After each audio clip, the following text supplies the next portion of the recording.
Assalamualaikum warahmatullahi wabarakatuh. Selamat pagi semuanya. Bagaimana kabarnya hari ini? Semoga sehat selalu ya. Oke, hari ini bertemu kembali dengan Pak Gunawan dalam pelajaran sejarah.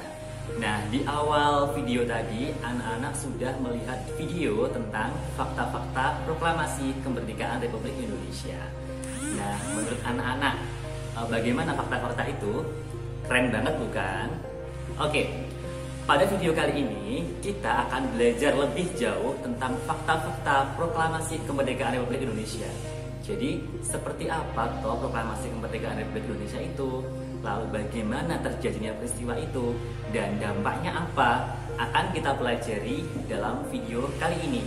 Nah, video kali ini kita akan mempelajari tentang yang pertama nanti persiapan proklamasi kemerdekaan Republik Indonesia, kemudian peristiwa proklamasi kemerdekaan Republik Indonesia, makna proklamasi kemerdekaan Indonesia, hingga ke respon bangsa Indonesia terhadap proklamasi kemerdekaan Republik Indonesia.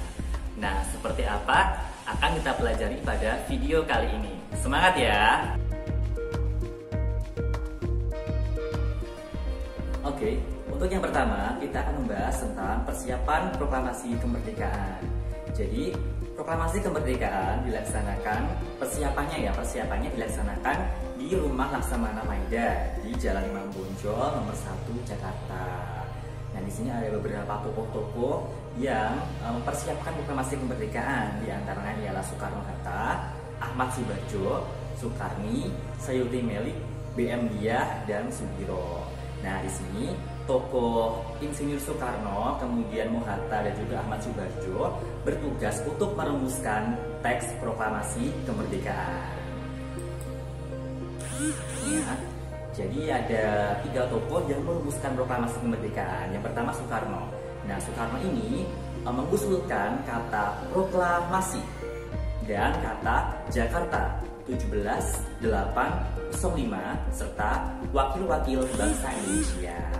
Kemudian untuk Ahmad Subarjo ini mengusulkan kata kami bangsa Indonesia, dengan ini menyatakan kemerdekaan Indonesia. Lalu untuk Mohatta, beliau mengusulkan hal-hal yang mengenai pemindahan kekuasaan dan lain-lain diselenggarakan dengan cara seksama dan dalam tempo yang sesingkat-singkatnya. Jadi itu adalah usulan awal teks proklamasi. Nah, tapi nanti ada sedikit perubahan, yaitu kata ini ya, Jakarta 1785 ini nanti diganti dengan Jakarta hari 17 bulan 8 dan tahun 05. Lalu kata wakil-wakil bangsa Indonesia ini juga nanti diganti dengan kata atas nama bangsa Indonesia. Kemudian ada juga ini ya, ada juga kata lain yang diganti, yaitu kata tempo nanti diganti dengan kata tempo. Begitu. Oke. Nah, kemudian kita ke tokoh lain. Kalau tadi 3 tokoh itu yang merumuskan proklamasi, ada tokoh lain yang bertindak dalam persiapan proklamasi, yaitu pertama, nah, naskah proklamasi ini diketik oleh Sayuti Melik. Kemudian berita proklamasi ini disebarkan oleh B.M. Diah atau Burhanuddin Muhammad Diah ya. Kemudian bendera merah putihnya dijahit oleh Ibu Fatmawati. Lalu pada waktu proklamasi kemerdekaan itu ada sambutan. Nah, sambutan itu oleh Wali Kota Suwiryo di situ. Kemudian di sini juga ada ini ya, pengibar bendera. Jadi pengibar benderanya ini merupakan ini ya, paskibra pertama yang dikibarkan oleh Suhud dan Latif Hendra Ningrat. Ada 2 saja waktu itu.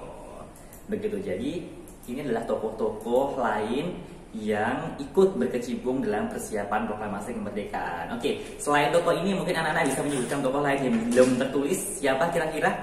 Oke, nanti akan kita bahas dalam forum diskusi kelas atau dalam forum komentar ini ya. Silahkan tuliskan tokoh-tokoh lain yang belum tertulis di situ. Oke, itu ya.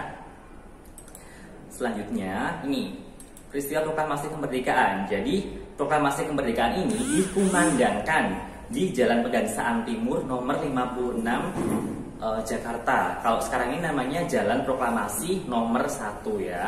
Nah, tepatnya itu pada hari Jumat pada tanggal 17 Agustus 45 jam 10 pagi.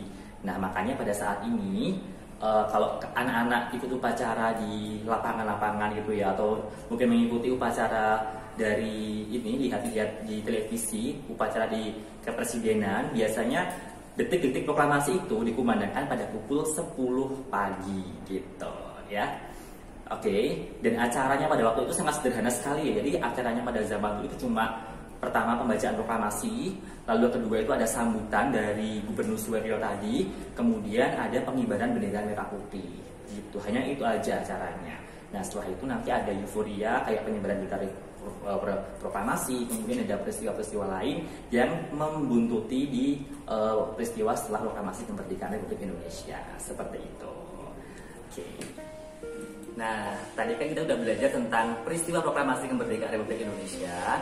Kira-kira maknanya seperti apa ya? Oke, kali ini kita akan lanjut ke makna proklamasi kemerdekaan Republik Indonesia ya.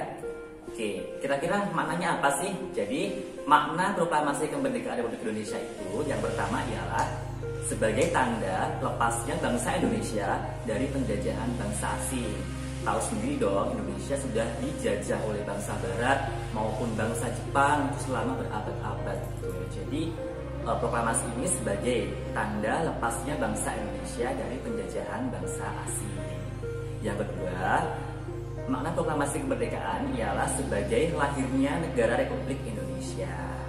Lalu, sebagai modal dalam menjalankan pemerintahan dan menjamin hubungan dengan negara lain. Karena kalau kita ingin menjalin hubungan dengan negara lain, tentunya kita harus mempunyai negara terlebih dahulu. Lalu selanjutnya, sebagai sumber dari segala sumber hukum yang ada di Indonesia pada awal berdirinya negara Indonesia gitu. Karena memang baru pemerintahan awal, jadi proklamasi ini sebagai hukum dari segala sumber hukum awal di Indonesia gitu. Nanti setelah proklamasi ini barulah nanti akan dibentuk hukum-hukum yang ada di Indonesia, seperti dibentuk DPR, kemudian dibentuk dasar negara, itu nanti setelah materi proklamasi ini. Jadi tetap semangat, saksikan video selanjutnya. Nanti di video selanjutnya akan dibahas tentang pemerintahan awal di Indonesia, gitu ya. Oke, selanjutnya, nah setelah tadi peristiwa proklamasi kemerdekaan, lalu bagaimana sih reaksi rakyat terhadap proklamasi kemerdekaan itu? Bagaimana? Kalau anak-anak sebagai warga negara Indonesia di awal-awal kemerdekaan, lalu ada peristiwa proklamasi, kira-kira responnya anak-anak seperti apa? Oke, tentunya semangat ya, semangat.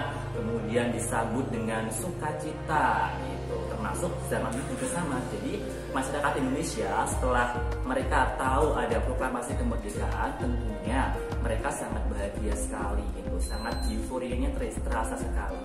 Bahkan beberapa pemuda di Jakarta itu ya, di Jakarta beberapa pemuda itu karena sambutannya terhadap proklamasi sangat luar biasa, bahkan gedung-gedung pemerintahan milik Jepang, gedung pemerintahan yang ditinggali oleh Jepang itu direbut kembali oleh bangsa Indonesia.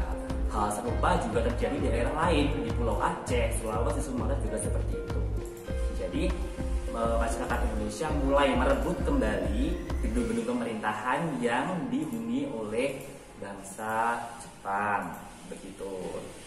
Nah, selain itu ini ya, banyak provinsi-provinsi atau pulau-pulau di Indonesia yang masih diduduki Jepang, mereka memberontak dan mereka menginginkan kembali ke negara kesatuan Republik Indonesia. Nah, hal yang paling unik ini ya, di Yogyakarta. Nah, di Yogyakarta itu ada peristiwa Maklumat 5 September 1945. Jadi maklumat ini dikumandangkan oleh Sri Sultan Hamengkubuwono ke-9 yang menyatakan dukungan terhadap Republik Indonesia pada tanggal 5 September 1945. Nah, isinya apa toh? Jadi isi maklumatnya ada 3. Yang pertama ialah negerinya Yogyakarta Hadiningrat bersifat kerajaan dan merupakan daerah istimewa dari negara Indonesia. Jadi kerajaan Yogyakarta langsung mengikrarkan tunduk dan bergabung ke negara Republik Indonesia gitu. Kemudian Sri Sultan sebagai kepala daerah dan memegang kekuasaan atas negerinya Yogyakarta Hadiningrat. Yang ketiga, hubungan antara negerinya Yogyakarta Hadiningrat dan pemerintah pusat bersifat langsung Sultan selaku kepala daerah istimewa bertanggung jawab kepada presiden gitu. Makanya dari peristiwa Maklumat 5 September 45 ini sampai sekarang status Yogyakarta merupakan status daerah istimewa yang berbeda dengan daerah-daerah lainnya karena memang sejarahnya sangat luar biasa ya di Yogyakarta seperti ini. Begitu. Oke ya, jadi cukup sampai sekian dulu materi kali ini. Jika ada pertanyaan, nanti silahkan ditanyakan di kolom komentar atau bisa didiskusikan di forum grup diskusi kelas ya. Jadi terima kasih hari ini. Bila ada kekurangannya saya mohon maaf. Semoga apa yang saya sampaikan bisa bermanfaat. Oke, kesimpulannya nanti silahkan di-share di forum diskusi kelas dan atau di kolom komentar ya. Tunggu instruksi dari Bapak Guru di grup. Oke. Wassalamualaikum warahmatullahi wabarakatuh.